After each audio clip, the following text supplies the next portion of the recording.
1.5 million cash and 6 million akap ang bayad sa pirma sa impeachment. Kakaiba pa yung conditional release, no? So in addition pa yun doon sa mga natanggap noong mga nagpirma.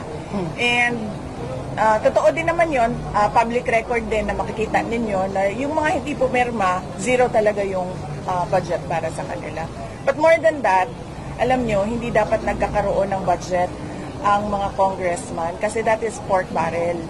Hindi sila dapat nagkakaroon ng apportionment doon sa projects ng executive department kasi ang trabaho lang naman ng congressman ay gumawa ng batas eh. Hindi siya pwedeng kumuha doon sa budget ng mga departments natin. So, madaming irregularities and malamang yan din yung protesta ng pagkaraniwan na mga tao na hindi nagagamit ng maayos yung pera ng bayan. Ay susuportahan ko yung mga questions nila because as a Filipino as well, gusto natin no, na credible yung elections and it will reflect, the results will reflect the will of the people.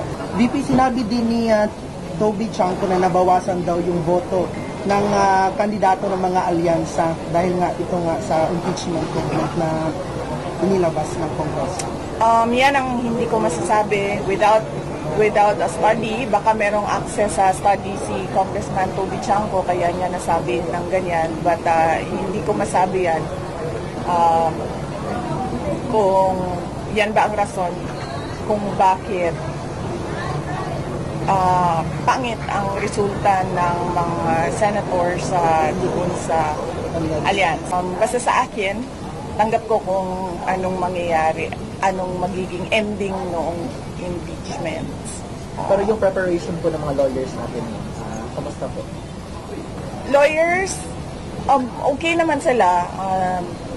In full throttle na yung kanilang preparations for the impeachment and of course they would not want a trial as lawyers. Alam naman natin ang galawan ng mga abogado, no? Marami silang mga paraan sa batas as a legal recourse for their clients. But sinabihan ko na rin talaga sila, really, I truly want a trial because I want a bloodbath talaga.